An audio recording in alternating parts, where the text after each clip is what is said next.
मुझसे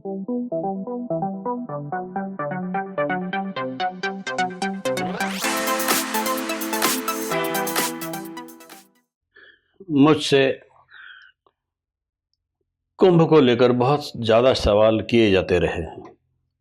आप हम सब जानते हैं कि अमृत को लेकर जो देवताओं और असुरों में जो विवाद था, उसमें अमृत की कुछ बूंदें धरती पर गिरी। जहाँ जहाँ गिरी वहाँ वहाँ कुंभ का आयोजन होता है। महाकुंभ के 2 स्थान हैं और कुंभ के 2 स्थान हैं। ये गणनाएं ज्योतिष पर ही आधारित हैं, इसमें कोई भ्रांति नहीं है। और अब चूँकि साधु संत भी ज्योतिष मार्ग का अनुसरण करते रहे और ज्योतिष ने जो कुछ निर्णय दे दिया उसमें धर्म और आध्यात्म को जोड़कर अखिल भारतीय स्तर पर एकता, राष्ट्रवाद, अखंड भारत की कल्पना और भिन्न भिन्न संप्रदायों, पंथों, सबका सम्मिलन कुंभ स्थल पर देखा जा सकता है। कितना महत्वपूर्ण है यह, उसको मैं आपको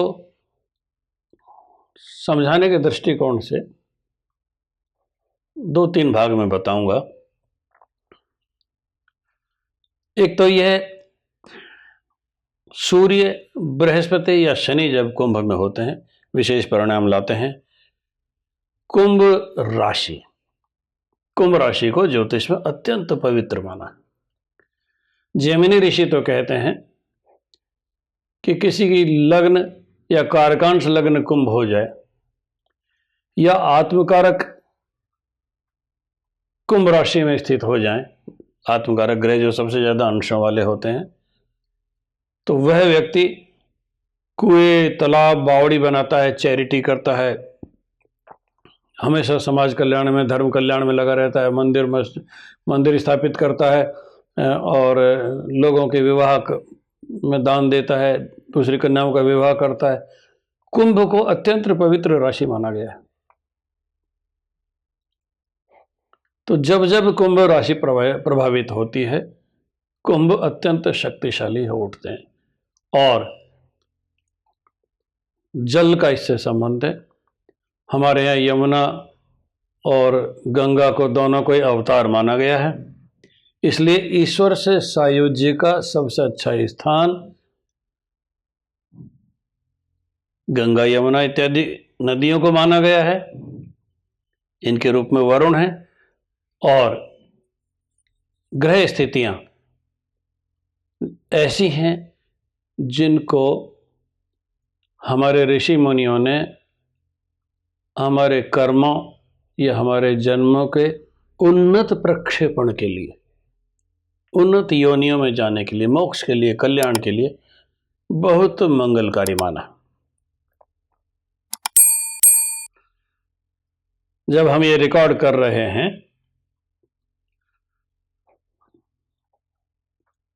प्रयागराज में 40 करोड़ से अधिक लोग स्नान कर चुके हैं। सरकारों के पूर्वानुमान जितने थे उनसे भी अधिक लोग स्नान करने जा रहे हैं। पूरे संसार की नजर इस पर है।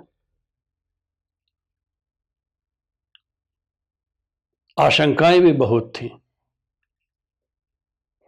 ऐसे भी बहुत सारे लोग थे जो उत्पात करने में रुचि रखते थे। राजनीतिक कारणों से द्वेष में भी कुछ लोग काम कर रहे हैं, पर भारत की जनता इन सब की परवाह नहीं करती है। इतनी धार्मिक है कि तमाम बातों के, अफवाहों के होते हुए भी वो कुंभ स्नान का लोभ संवरण नहीं कर पाए। यह कुंभ 26 फरवरी को जो प्रयागराज में महाकुंभ है, समापन की ओर है। मैं सामान्य लोगों को भी ज्योतिष जगत के अलावा उस एक तारीख की ग्रह स्थितियों का वर्णन करने जा रहा हूं जिसका कुंभ से समापन है, कुंभ से संबंध है। कुंभ के समापन दिनों की ग्रह स्थितियों का वर्णन आप सुनेंगे, आपको बहुत आनंद आएगा कि ऐसा भी होता है क्या। केवल अंधविश्वास नहीं है, केवल धार्मिक मान्यता नहीं है, खगोल शास्त्र का गणनाओं का पूरा प्रयोग कुंभ के आयोजन में किया गया है।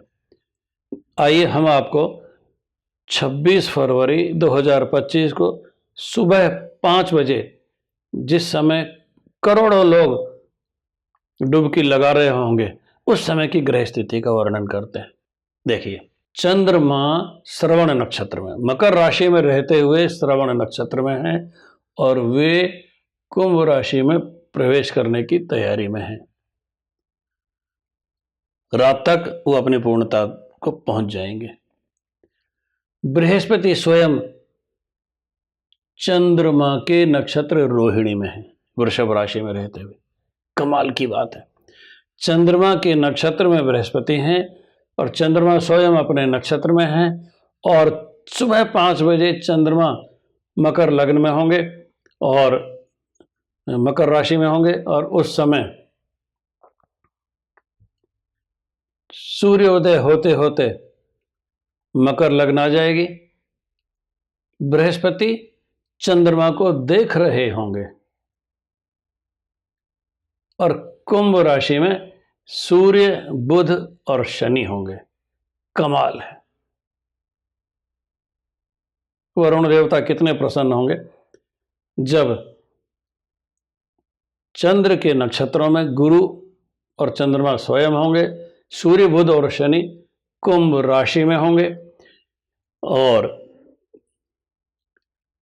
चंद्रमा पर बृहस्पति के अलावा मंगल की भी दृष्टि होगी। एक मंगलकारिणी ग्रह युति उस समय काम कर रही है। मैं समझता हूं कि भोर 4 बजे की बजाय सूर्योदय होते होते जो लग्न आएगी, पहले 2 घंटे, वो इन वर्षों का सबसे शक्तिशाली समय होगा जब ग्रह ऐसे होंगे जो आपको, आपकी आत्मा को, आपके कर्मों को और आपके मोक्ष कामी मन को सबसे अधिक कल्याणकारक परिणाम प्रदान करेंगे। 144 वर्ष की बात क्यों, समझने की चेष्टा करें। शनिदेव अभी कुंभ राशि में है, बृहस्पति वृषभ राशि में है। इस योग के कारण यह महाकुंभ अत्यंत महत्वपूर्ण हो गया। शनि इस राशि में पुनः घूम घाम के अपने ऑर्बिट में 30 साल बाद आएंगे। बृहस्पति हर 12 साल में अपनी राशि पर आते हैं, यानी कि शनि जब अगली बार पूरा भ्रमण करके, कक्षा को पूरा करके कुंभ में आएंगे, तब बृहस्पति वृषभ राशि में नहीं मिलेंगे। उसके पश्चात शनि जब पुनः अगले 30 साल तक भ्रमण कर कर आएंगे, तब बृहस्पति पुनः उन राशियों में नहीं मिलेंगे जो समीकरण अब बन रहा है। इसका कारण एक, बृहस्पति 12 वर्ष में ही चक्र पूरा कर लेते हैं सूर्य का परिक्रमा और शनि 30 साल में।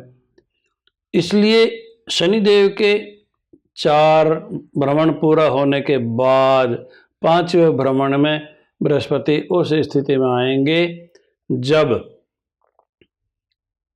कुंभ को पूर्णता प्रदान करेंगे और यही योग फिर बनेंगे।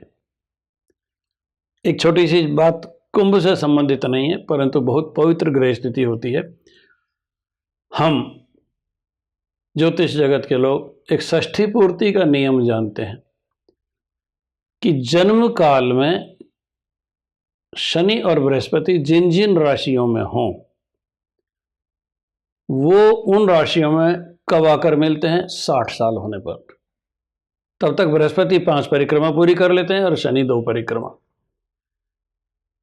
प्राचीन भारत के लोग 60 वर्ष का होने पर षष्ठी पूर्ति का आयोजन करते थे, क्योंकि वह वर्ष क्रांतिकारी होता है और जीवन में प्रभावशाली परिवर्तन लाने में समर्थ होता है। उत्थान या पतन दोनों हो सकता है, परंतु एक आदमी वानप्रस्थ में रहते हुए एक नई जून में प्रवेश कर जाता है षष्ठी पूर्ति में। ये तो और भी बड़ा महा विशाल योग है, बहुत बड़ा है, जिसमें 144 साल बाद वो ग्रह स्थिति आएगी और इसलिए बहुत सारे लोग उनके इस जन्म में ये स्थिति नहीं आई होगी और हमारे जैसे लोग जो इस कुंभ में स्नान करेंगे या कर रहे होंगे, सारे भारत के लोग 40-45 करोड़ लोग, उनके जीवन काल में ये स्थिति दोबारा नहीं आएगी, न भूतो न भविष्यति। इसलिए यह बात महत्वपूर्ण हो गई।